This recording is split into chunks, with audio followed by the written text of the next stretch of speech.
कहानी की शुरुआत में हमें ये दिखाया जाता है कंज्यूमरिज्म इतना बढ़ चुका है कि पृथ्वी के चारों तरफ सिर्फ कचरा ही कचरा भरा हुआ है और पृथ्वी अब इंसानों के रहने लायक नहीं रहा है, जिसकी वजह से बाय एंड लार्ज यानी BNL नाम के एक पावरफुल कंपनी ये तय करती है कि धरती में रहने वाले लोगों को 5 साल के लिए एक fully automated BNL star line के जरिए स्पेस में भेज दिया जाएगा और इन 5 सालों में पृथ्वी को फिर से साफ सुथरा बनाने की रिस्पॉन्सिबिलिटी कुछ रोबोट्स पर दिया जाता है, ताकि 5 साल बाद इंसान जब पृथ्वी में वापस लौटे तब उन्हें एक साफ सुथरी पृथ्वी मिले। लेकिन ये प्लान फेल हो जाता है, जिसकी वजह से स्पेस में रहने वाले इंसान वापस पृथ्वी में नहीं लौट पाते हैं और उन्हें स्पेस में ही रहना पड़ता है। कहानी की शुरू होती है इस घटना के 700 साल बाद, जहाँ पर हमें ये दिखाया जाता है कि पृथ्वी में एक छोटा सा रोबोट कचरा साफ करने का काम कर रहा है। पृथ्वी के कचरे को साफ करने के लिए बहुत सारे रोबोट्स को बनाया गया था, लेकिन धीरे धीरे सारे रोबोट्स खराब होते गए और अब सिर्फ यही एक रोबोट बचा है और इन रोबोट्स को वाली कहा जाता है और वाली का फुल फॉर्म है वेस्ट एलोकेशन लोड लिफ्टर अर्थ क्लास। और इस रोबोट का काम है कचरों को समेटकर छोटे छोटे स्क्वायर में बदलना और उन्हें एक जगह पर इकट्ठा करना। और ये रोबोट सोलर एनर्जी से चलता है, इसीलिए सुबह सुबह वाली अपने आप को रिचार्ज करता है। वाली का एक फ्रेंड भी था और उसे वो हेल कहकर पुकारता था और हेल एक कॉकरोच है और वाली हेल के साथ एक छोटे से ट्रक में रहता है। हर रोज वाली ऐसे ही कचरे इकट्ठा करने के काम को करता है और इन सारे कचरों के बीच उसे जो भी चीज अच्छी लगती है वो उसे अपने साथ अपने घर यानी कि उसी ट्रक में लेकर आता है और ऐसे ही उसने बहुत सारी चीजें इकट्ठा किया था। और हैरानी की बात ये है कि वाली को गाना सुनना बहुत पसंद है और वो हर रोज उसका एक पसंदीदा गाना सुनता है और वो उस गाने को बहुत ही एंजॉय करता है। और इतने सालों में वाली के अंदर इमोशंस डेवलप हुए हैं और ऐसे ही एक दिन कचरा इकट्ठा करने के काम करते हुए वाली को एक अंकुरित पौधा मिलता है और उसे वो काफी पसंद आता है, इसीलिए वो उस पौधे को अपने साथ लेकर आता है। उसके बाद एक दिन वाली ऐसे ही सुबह काम कर रहा था और अचानक उसे एक लाल रोशनी दिखती है और वाली उस रोशनी का पीछा करता है और वो देखता है कि पृथ्वी पर एक स्पेसशिप उतर रही है और उस स्पेसशिप से एक रोबोट निकलती है और वाली छुपकर उस रोबोट को देखता है और पृथ्वी में उतरने के बाद से ही वो रोबोट हर चीज को स्कैन करती है और कुछ ढूंढती है। और ये रोबोट काफी खतरनाक है क्योंकि वो बात बात पर शूट करने लगती है। वाली दूर से ही इसे देख रहा था और उसे ये रोबोट काफी पसंद आता है। उसके बाद थोड़ा डर डर कर ही वाली उस रोबोट से मिलने के लिए जाता है। वाली से मिलकर वो रोबोट उसे अपना नाम बताती है।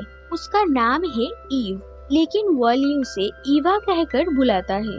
उसके बाद वाली ईव को अपने साथ अपने घर लेकर जाता है और वहाँ जाकर वो ईव को इतने सालों से इकट्ठे किए हुए सारी चीजें दिखाने लगता है।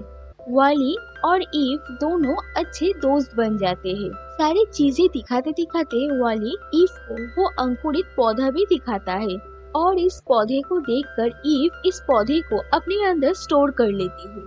असल में ईव को पृथ्वी में इसी तरीके का कोई चीज ढूंढने के लिए ही भेजा गया था, ताकि ये पता चले कि पृथ्वी वापस से इंसानों की रहने लायक बन रहा है या नहीं।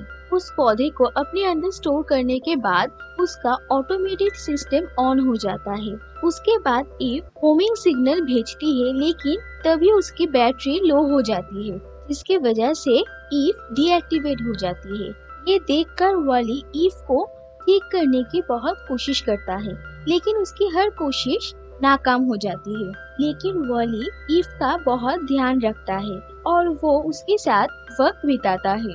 कुछ दिन बाद एक स्पेसशिप ईव को वापस ले जाने के लिए आती है, लेकिन वॉली ईव को खोना नहीं चाहता है, इसीलिए वो भी उस स्पेसशिप से लटककर उस शिप के साथ स्पेस में पहुंच जाता है और वो लोग BNL के उसी शिप में पहुंच जाते हैं जहाँ पर पृथ्वी के बाकी इंसान रह रहे हैं। शिप में आने के बाद ईव को एग्जामिन करने के लिए लेकर जाया जाता है और इसी दौरान वॉली ईव से बिछड़ जाता है। उसके बाद हम शिप में रहने वाले इंसानों को देखते हैं।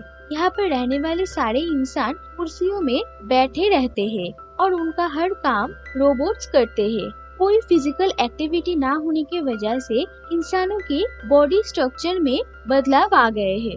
दूसरी तरफ ईव को शिप के कैप्टन के पास भेजा जाता है और शिप के कैप्टन का भी बाकी इंसानों की तरह ही हाल है।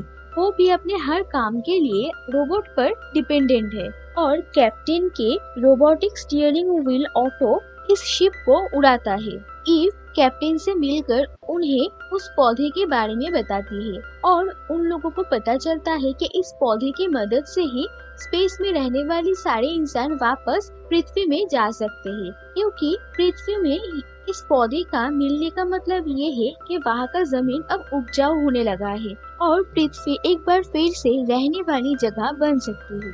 उसके बाद कैप्टन को ये पता चलता है कि ईव के लाए हुए उस पौधे को शिप के हॉलो डिटेक्टर में डालने से शिप का हाइपर जंप ट्रिगर्ड हो जाएगा, जिसकी वजह से वो लोग अर्थ में वापस जा सकते हैं। ईव को ढूंढते ढूंढते वॉली भी यहाँ पर पहुँच जाता है, लेकिन वो कैप्टन के नजरों से छुप कर रहता है। कैप्टन जब ईवा को एग्जामिन करते हैं तब उसके अंदर कोई भी पौधा नहीं मिलता है।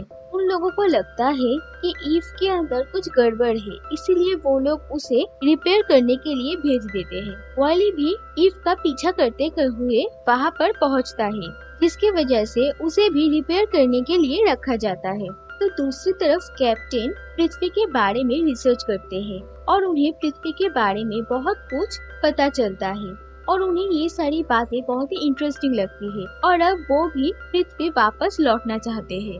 उस वक्त ईव को रिपेयर किया जा रहा था, लेकिन वॉली को लगता है कि ईव को नुकसान पहुंचाया जा रहा है, इसीलिए वो तुरंत लेजर का इस्तेमाल करता है और खुद को छुड़ा लेता है और वो ईव के पास पहुंचता है और वॉली के वजह से रिपेयरिंग वर्ल्ड में रहने वाली सारी रोबोट्स आजाद हो जाते हैं, इसकी वजह से गार्ड रोबोट्स ईव और वॉली को पकड़ने की कोशिश करते हैं, इसीलिए वॉली और ईव वहाँ से भाग जाते हैं। इन सब की वजह से ईव वॉली पर बहुत ज्यादा गुस्सा हो जाती है और वो एस्केप पॉड के थ्रू उसे वापस पृथ्वी में भेजने की कोशिश करती है, लेकिन वॉली ईव को छोड़कर नहीं जाना चाहता है। उसके बाद वो लोग वहाँ पर ऑटो के असिस्टेंट रोबोट को देखते हैं, जिसके पास वही पौधा है जो ईव पृथ्वी से लेकर आई थी और वो उस पौधे को एक पॉड में रख देता है सेल्फ डिस्ट्रक्शन के लिए। और उस रोबोट के वहाँ से जाने के बाद वॉली वहाँ पर उस पौधे को लेने के लिए जाता है, लेकिन वापस आने से पहले ही वहाँ के दरवाजे बंद हो जाते हैं और पॉड स्पेस में लॉन्च हो जाता है। वॉली बाहर आने की बहुत कोशिश करता है और वो एक फायर एक्सटिंग्विशर का इस्तेमाल करता है और उस पॉड के सेल्फ डिस्ट्रक्ट होने से पहले ही वहाँ से बाहर निकल आता है। ईव भी वहाँ पर आती है और वो वॉली और उस पौधे को ठीक देखकर बहुत खुश होती है और फिर ईव और वॉली डांस करके उस मोमेंट को सेलिब्रेट करते हैं। अगर आपको ये वीडियो पसंद आया तो इस वीडियो को लाइक कर दीजिए और इसके आगे की कहानी जानने के लिए इस वीडियो का सेकंड पार्ट जरूर देखें और ऐसे ही इंटरेस्टिंग कहानियाँ सुनने के लिए इस चैनल को सब्सक्राइब करके नोटिफिकेशन बेल को ऑन कर दीजिए ताकि इस चैनल में आए हुए हर वीडियो का नोटिफिकेशन आप तक पहुंच जाए। Thank you for watching.